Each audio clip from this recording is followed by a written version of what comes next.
Hey there, how are you today?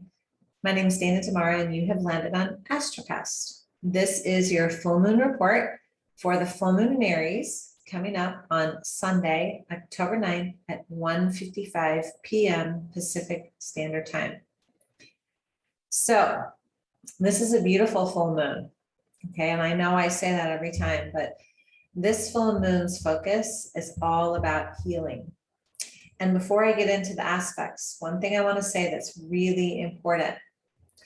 From now until October 22nd, October 23rd, when the sun moves from Libra into Scorpio, we have very grounding, calming, luscious, loving, peaceful energy.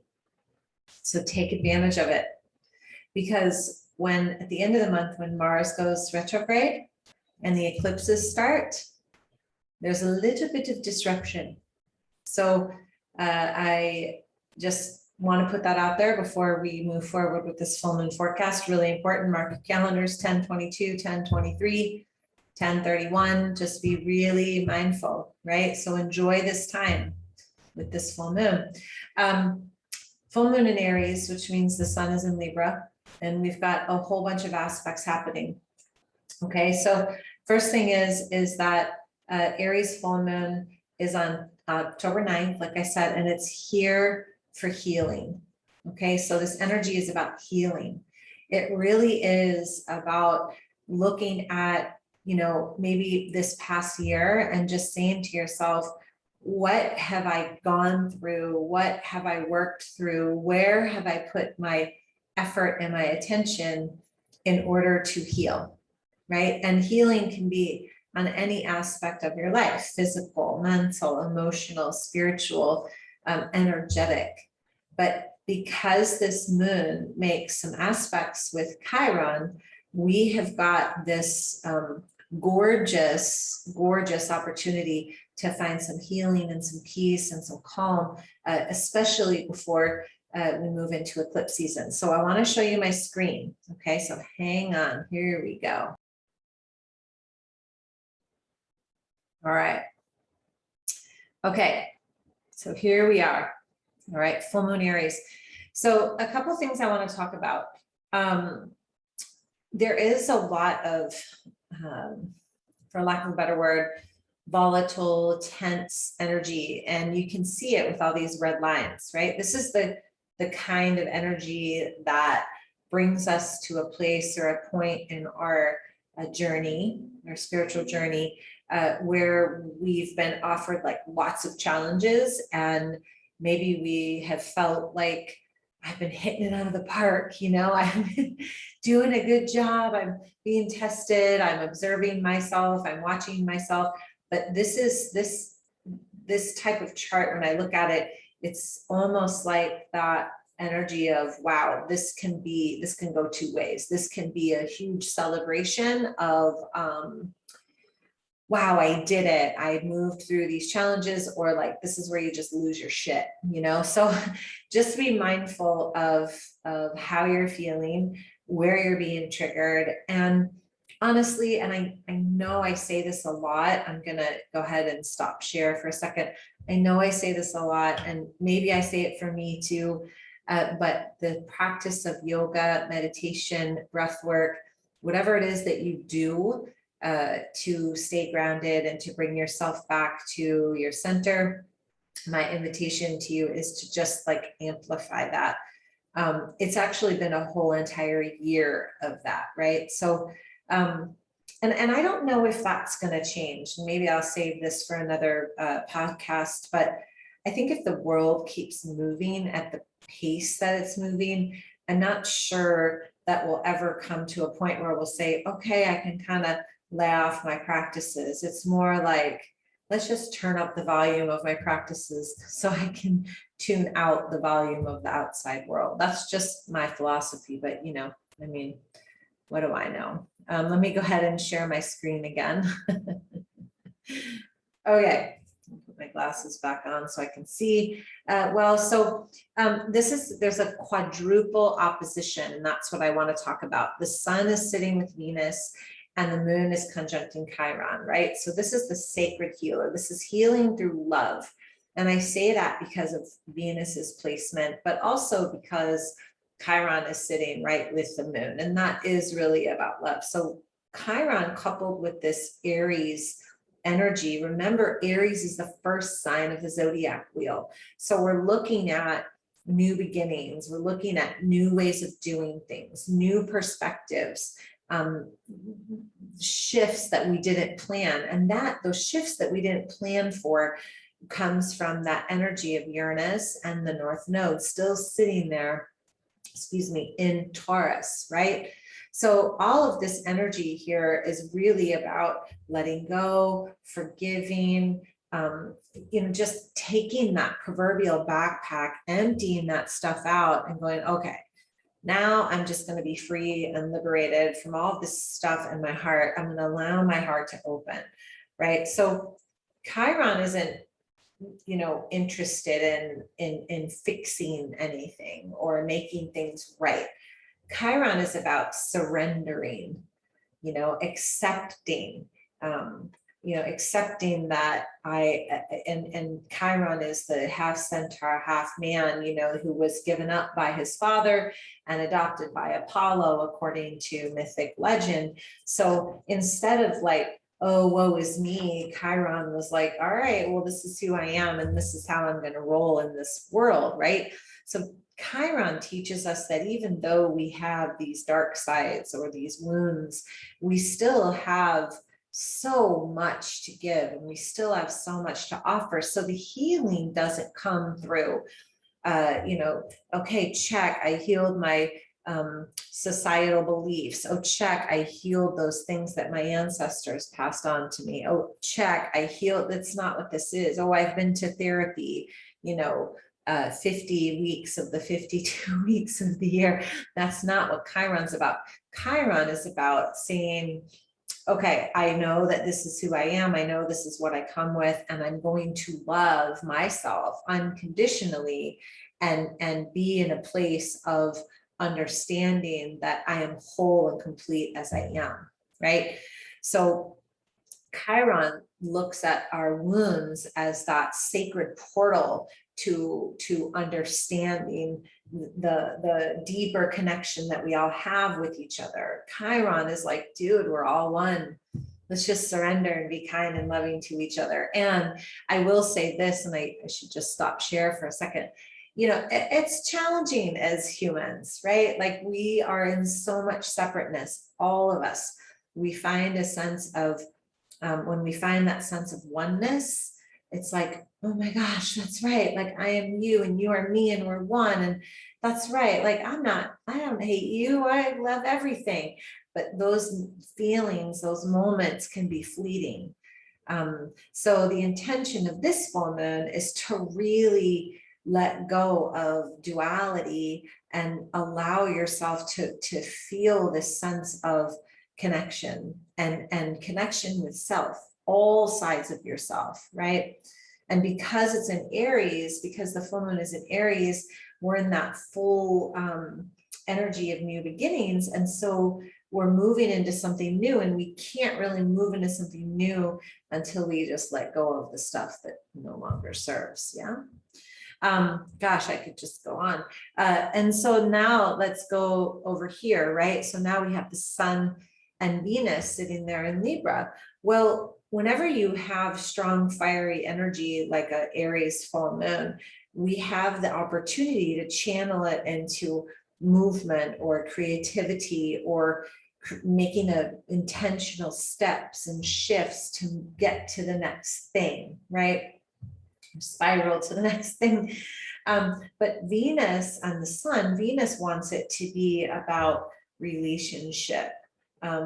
Venus and the sun here wants our shifts to be about our value, how we value ourselves, what we value, our closest inner circle relationships, love, abundance, financial freedom, our home, our environment, right? So Venus is really active under this full moon. And so, if we've been maybe wearing a mask in our relationship, or we've been pretending to be a certain way, or we've been devaluing ourselves, this full moon is going to shine a big fat light on it and say, no more.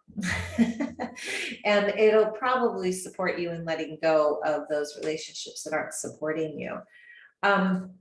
The other thing that I want to talk about is this, again, it has to do with Aries, is the idea that Aries is about action. Aries is about response. Aries is about ignition. So igniting that new idea, that new relationship, that, new sense of vigor for something that maybe you've been putting off for a while. Maybe it's a project, maybe it's I don't know, a relationship, anything. Now with this full moon, this is the time for action. Okay. And remember that probably whatever you are moving toward, it has something to do with your healing. And it can be conscious or unconscious. Sometimes we don't know these things until later and we go, oh, now I understand why I chose this, because I needed to heal this, right? All right, I'm going to go back to the screen. The other thing that's really epic during this time is this. Where is my sweet little Mars? Here it is. Mars is making a grand trine. Okay, so we've got Mars. Okay, and then we've got Saturn right over here. And then we've got this